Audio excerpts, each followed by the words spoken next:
Hello, we are on day 10, so we've made it to double digits. So let's work on my favorite kind of joint, the hip joint. I'll see you on the other side.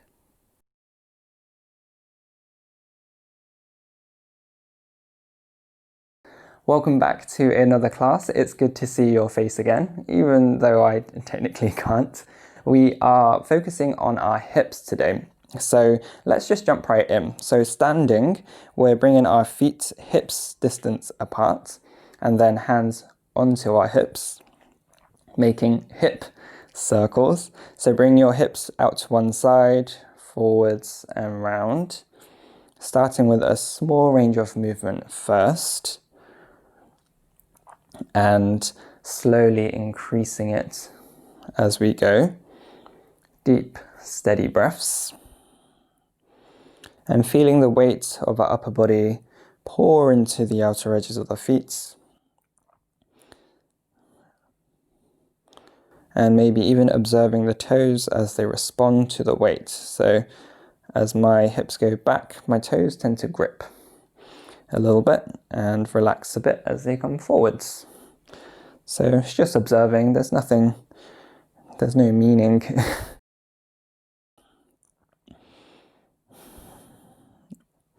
And your hips are the meeting points, the connecting point for your lower body and your upper body. So there's a lot of connections and also potentially a lot of tension as well. So that's why we're here. We're here to relieve the tension and smooth things out. Let's reverse the direction. So coming around and just flipping the direction, you know what I mean. So along with tension, some people say that your hips hold a lot of emotion as well. So when there's a release of tension, there could also be a release of emotion. So we'll find that out together.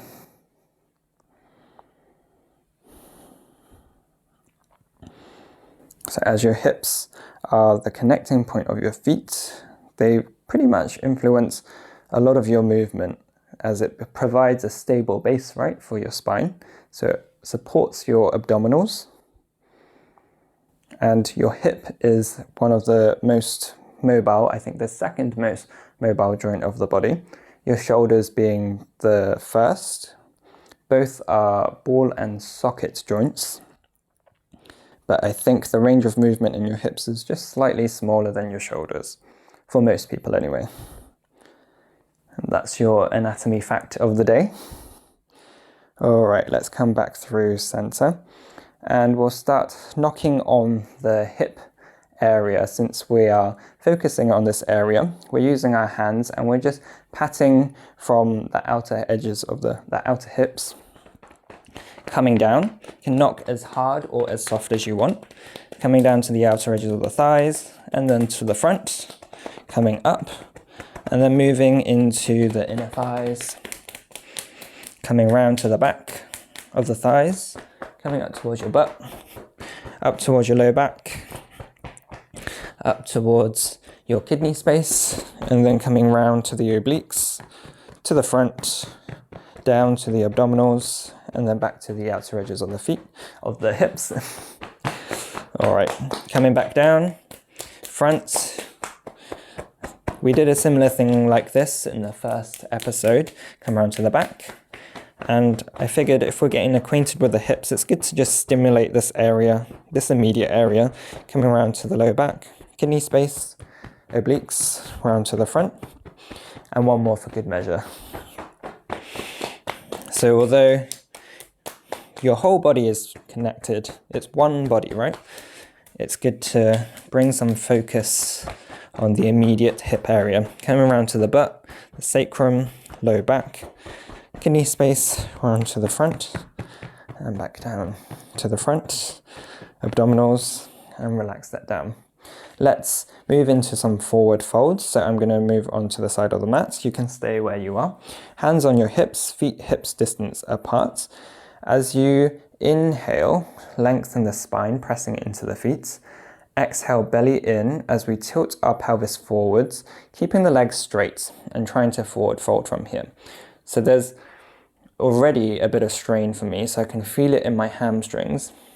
I feel like some of the tension is going into my low back already. So I want to come back up as we inhale. This time as we exhale, forward folding, bending the knees and tilting the pelvis forwards and seeing how much of a relief that is. So the hamstrings are lengthening, but they're not tightening, and the low back is still free of tension for me. I just wanted to illustrate the influence of the hips on the immediate area. Okay, you can lower your hands down to the ground. Inhaling, lifting up halfway, bringing your hands onto the tops of the thighs. You should be familiar with this by now. Exhale, bending the knees, forward folding, relaxing the neck as you come down. Inhaling, lifting up halfway, hands onto shins. Exhale, maybe relax the jaw this time. Forward fold. Inhaling, fingertips on the ground, you might have guessed, or tops of the feet. Exhale, bending the knees as much as you need to, forward folding, relaxing the forehead. One more time, inhaling, hands where you want them to be. Exhaling, bending the knees, forward fold. Planting the hands, we're going to step the left foot back into a lunge and lower the back knee down. Front knee over front ankle. Use your hands, fingertips to support you as you come up. Gazing forwards, keeping the back toes curled under. Inhaling. As you exhale, let's pull the hips back, flexing the front toes, pressing the heel into the ground. Inhaling, coming forwards. Exhale, pulling the hip back, pressing the heel down into the ground. Inhaling, coming forwards, really incorporating breath with movement here. Exhale, pulling the hips back. So when we pull our hips back, we're getting into the front hamstring. And when we're inhaling, coming forwards, we're getting into the left hip flexor. So there's a lever-like situation going on here. Inhaling, coming forwards. One more this side. Exhaling, pulling back. Inhaling, coming forwards. Lifting the back leg up and using one step or multiple steps, coming into our forward fold again. Inhaling, lifting up halfway, hands wherever they need to be. Exhale, bending the knees, forward fold, planting the hands, stepping the right foot back, lower the back knee down. Give you a moment to get there. So front knee over front ankle, you might need to adjust your feet or your stance. Take an inhale. Exhale, flexing the front foot, pressing the heel down, pulling the hip back. Inhaling, coming forwards. Exhale, pulling the hips back, flexing the front foot. So feeling the hamstring stretch in the left leg. Inhaling, coming forwards. Hip flexor stretching here. Exhaling, coming back. I should have mentioned here actually, inhaling, coming forwards.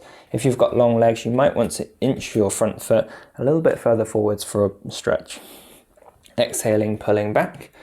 Otherwise, you can keep your foot where it is. Inhale. Exhale. This is the last time on this side. Enjoy it. Inhaling, coming forwards. Planting the hands down and trying to gracefully bring the left foot to meet the right. There is no graceful way.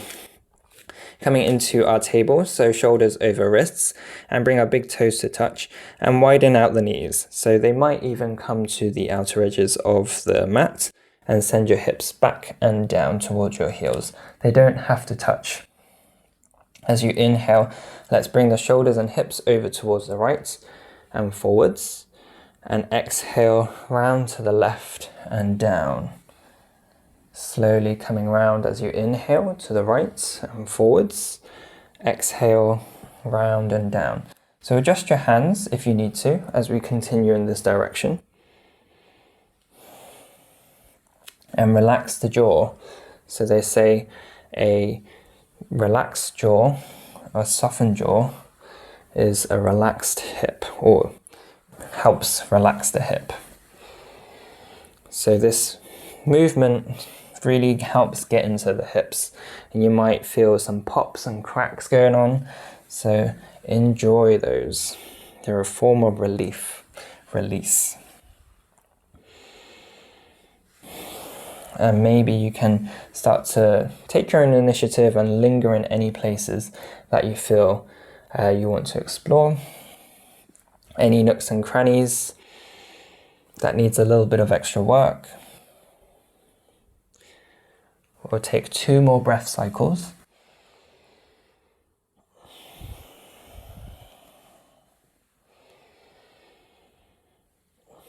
And meet back down with our hips towards our heels. Inhaling, coming round to the left and up. Exhale, round and back down. Inhale, round to the left and up. Relaxing the face as you exhale, come round and down. Let's keep going in this direction. And I don't know if you can hear that, if the microphone picks it up, have a pop on my right hip. And it's not going anywhere, so I've just become quite acquainted to it.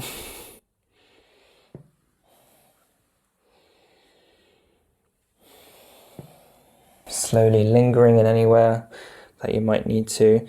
Every direction and every side is different.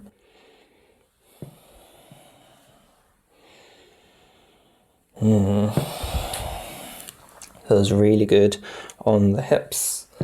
Let's take 2 more breath cycles.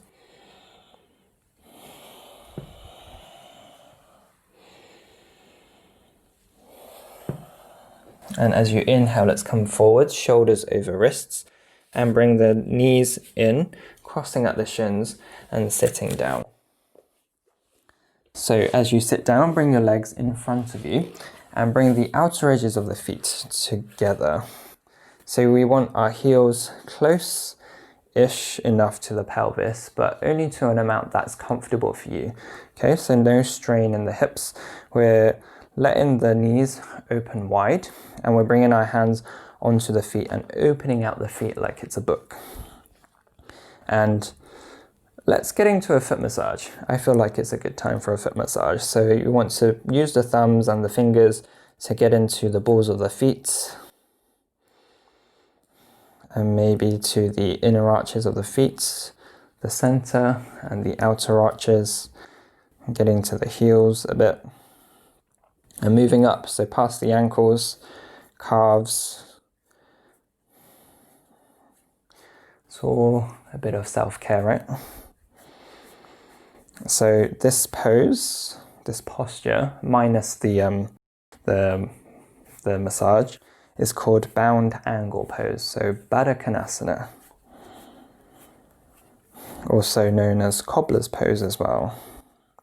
So we're just helping release any tension that could be in the calves and the feet,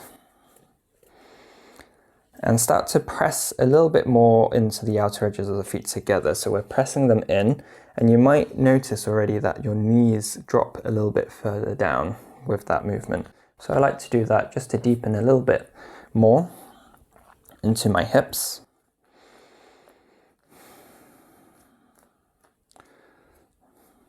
Continuing with our massage. All right, let's close our practice in this Baddha Konasana. I hope this was a good introduction for you guys. But there are obviously more hip postures out there, hip opening, hip closing postures. We'll get into those at a later date, but for now it's just a nice little experience in this area, trying to relieve some tension, and I hope that's helped you open out a little bit more as well. So have a good rest of your day, take care and stay hip. Okay, that was terrible, someone shut me down. Right, namaste.